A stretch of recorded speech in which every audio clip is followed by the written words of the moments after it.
I want to thank Paul for joining me today. I've got Paul Everitt, who's going to be one of our speakers at the Python Web Conference.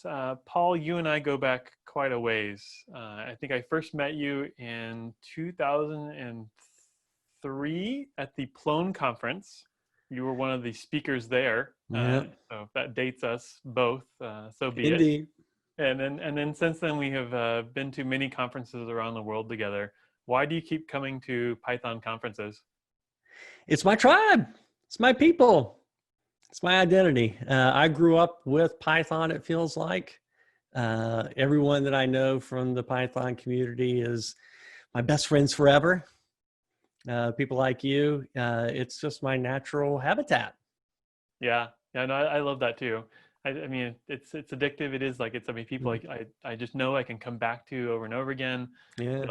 They'll be friends. They may not be at PyCon one year, but they'll be back the next, or I'll catch them online. So that's one thing I love.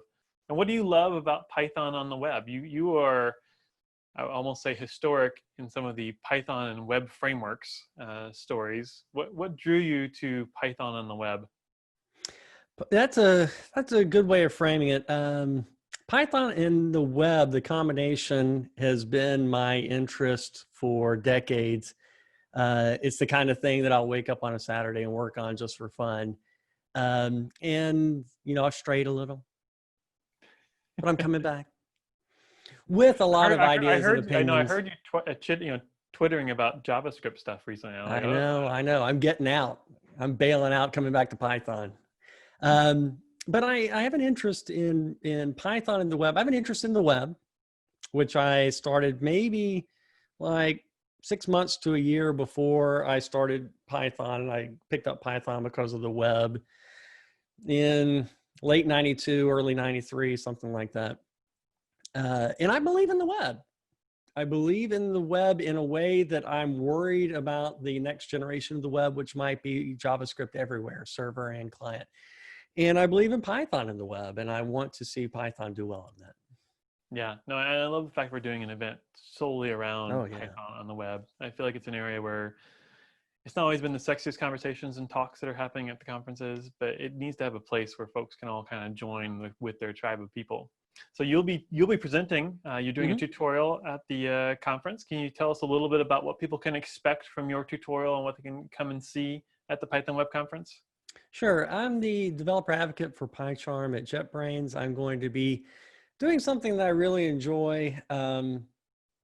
You do your Python coding and you're pretty good, but you want to take the next step up with your tool, in this case, PyCharm.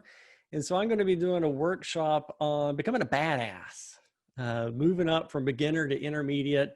It'll be likely in a tips format. A series over the hours of bite-sized chunks, wafer-thin mints, if you will. Yeah. And at the end, give everyone the tools for kicking ass. That's awesome. Yeah, I followed your 42 tips, I think it was, on YouTube series, and I've switched over. I was a diehard Vim user for ages, and now I legitimately will reach for PyCharm because I'm like, I don't want to remember all that stuff. Like PyCharm just helps me like. I love that term, be a badass at what I'm doing. You have to give me some tips. Someday I will. I'll show you some cool stuff I'm doing with PyCharm, especially with Docker. Continue. And so now you're going to be attending the conference. You'll be around for probably all 3 days. What are you expecting out of the conference? What are you looking forward to during the conference itself? Its existence.